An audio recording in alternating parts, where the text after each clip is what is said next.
கேரளாவில் இருக்கக்கூடிய வயநாடு பகுதியை சுற்றி பார்க்குறப்ப எங்களுக்கு வந்து ஒரு டீ ஃபேக்ட்ரியை சுற்றி பார்க்குறதுக்கு சான்ஸ் கிடச்சிது. அங்கே இருக்கிறவங்க வந்து எங்களுக்கு ஏற்பாடு செஞ்சுருந்தாங்க. இந்த டீ தூள் தயாரிக்கிறது எப்படின்னு சொல்லிட்டு பார்க்கலான்ட்டு உள்ளே போகிறப்ப வந்து கை கால் கழுவிட்டு தான் உள்ளே வர சொல்கிறாங்க. இந்த தேயிலை தோட்டத்தில் வந்து தேயிலை கொழுந்து இலையாக வந்து பொறித்து உள்ளே வந்து உலர்த்துறதுக்காக ட்ரஃப் அப்படின்னு சொல்கிறாங்க. இந்த இடத்துல தான் வந்து இந்த பறித்த தேயிலை எல்லாமே உலர்த்துறாங்க.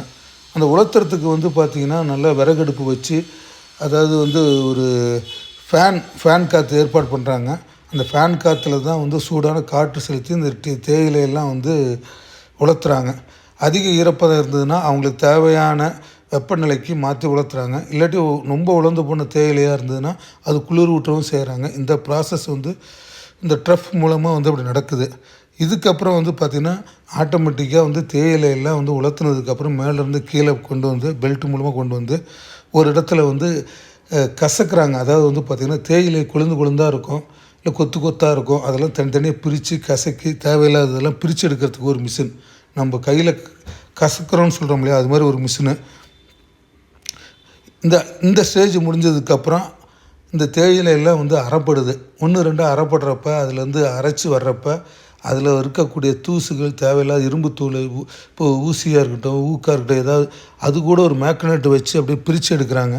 பிரித்து எடுத்ததுக்கப்புறம் தான் அரைக்கக்கூடிய இயந்திரத்தில் வந்து இதை கொட்டி அரைக்கிறாங்க. அரைச்சி சல்லடை மூலமாக வந்து வெளியில் வரப்போ சலிக்கிறப்ப அது வந்து வெவ்வேறு விதமாக தரமாக வந்து வெளியில் பிரித்து எடுக்கிறாங்க. அதாவது வந்து பார்த்திங்கன்னா நல்லா தூளாக இருக்கும், ஒரு இதில் வந்து பார்த்திங்கன்னா கொஞ்சம் கெட்டி தூளாக இருக்கும், இன்னொரு இதில் வந்து இலையாட்டு இருக்கும்.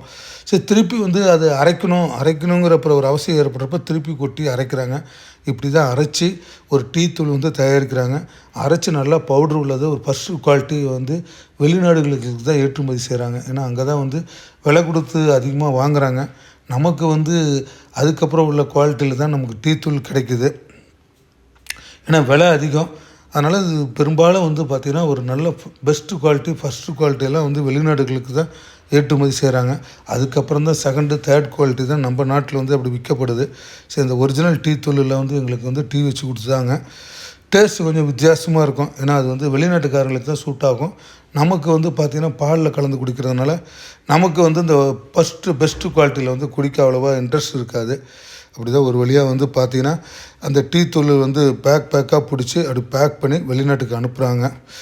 எப்படியோ எங்களுக்கு வந்து ஒரு சான்ஸ் கிடச்சிது இந்த டீ தூள் தயாரிக்கிற இதெல்லாம். சரி, அங்கே வந்து பார்த்திங்கன்னா கேண்டீனு, சேல்ஸ் கவுண்டர்லாம் இருந்தது.